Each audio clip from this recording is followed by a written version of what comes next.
नमस्कार, आप देख रहे हैं जनप्रकाशन न्यूज और मैं हूं आपके साथ अनीशा।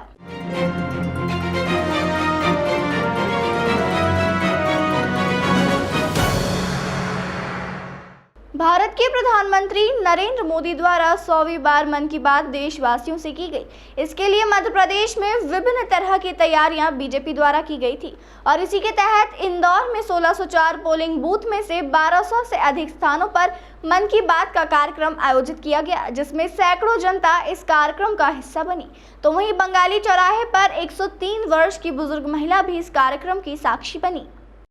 दरअसल 2014 के बाद बीजेपी में प्रधानमंत्री नरेंद्र मोदी जब से काबिज हुए हैं, वह अपने अनोखे कार्य और मन की बात के साथ स्वच्छता के लिए काफी जाने जाते हैं। वे हमेशा युवाओं को प्रेरणा देने वाली बात अपने मन से कहते हैं, जिसमें स्वच्छता के साथ कई ऐसे आयाम शामिल है जिससे युवाओं को प्रेरणा मिलने के साथ ही देश की तरक्की की बातें शामिल होती है। और इन्हीं में से इस बार 2023 में 100वें मन की बात का कार्यक्रम आयोजित किया गया, जिसमें प्रधानमंत्री नरेंद्र मोदी द्वारा स्वच्छता के साथ कई तरह के आयामों का उल्लेख किया गया। तो वही देश के सबसे स्वच्छ शहर इंदौर में इसको लेकर बीजेपी द्वारा उत्साह के रूप में मनाया गया, जिसमें 1604 पोलिंग बूथ में से करीबन 1200 से अधिक पोलिंग बूथों पर मन की बात कार्यक्रम का आयोजित किया गया। इसमें मुख्य रूप से यह कार्यक्रम बंगाली चौराहे स्क्वायर पर बनाए गए, जिसमें स्वच्छता में योगदान देने वाली महिलाओं के साथ शहर के तमाम नागरिक सम्मिलित हुए। खासकर इसमें रानीबाई नामक 103 वर्षीय महिला भी शामिल हुई, जिन्होंने प्रधानमंत्री नरेंद्र मोदी की मन की बात को काफी देर तक सुनने के बाद रहवासियों से इस विषय पर चर्चा भी की।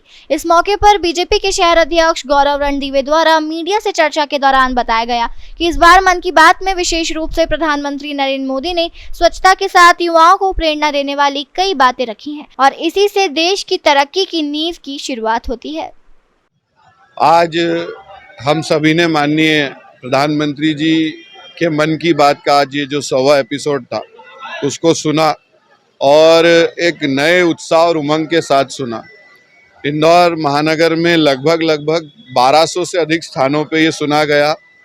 आज मैं जहाँ पे मन की बात जिस पोलिंग बूथ पे सुना, वहाँ पे बंगाली समाज की हमारी मातृशक्ति, हमारे सभी स्पोर्ट्समैन, चाहे योग में उन्होंने काम किया हो, चाहे हमारे युवा साथी जिन्होंने देश का नेतृत्व किया अभी स्पोर्ट्स में, हमारी वो सभी सफाई कर्मी, हमारी स्वच्छता की हमारी जो सिपाही हैं, हमारी वो मातृशक्ति, हमारे सभी सीनियर लोग, ऐसा आज यहाँ एक जिसको कह सकते हैं जैसे प्रधानमंत्री जी ने पूरे देश को एक कैनवास पे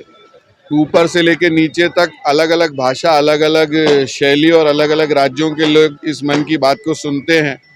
वैसे ही आज यहाँ पे भी पूरे सभी दूर इसी तरह मन की बात सुनी गई।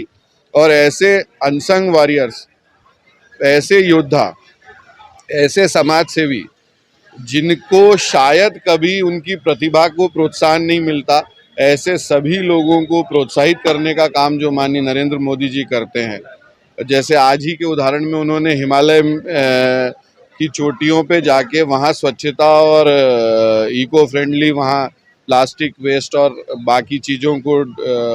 ढूंढ के साफ करने वाली टोली का जिक्र किया। तो ऐसे सभी लोगों का जो जिक्र माननीय नरेंद्र मोदी जी करते हैं, उसी से ये देश एक जाजम पे, एक कैनवास पे और बहुत उनकी प्रेरणा से आगे और समाज कार्य करने के लिए और देश को आगे बढ़ाने के लिए प्रेरित होता है। और निश्चित तौर पे ही आज जो 100वां एपिसोड था मन की बात का, वो एक अभिनव एपिसोड था और हम सबको इससे कुछ ना कुछ प्रेरणा मिली।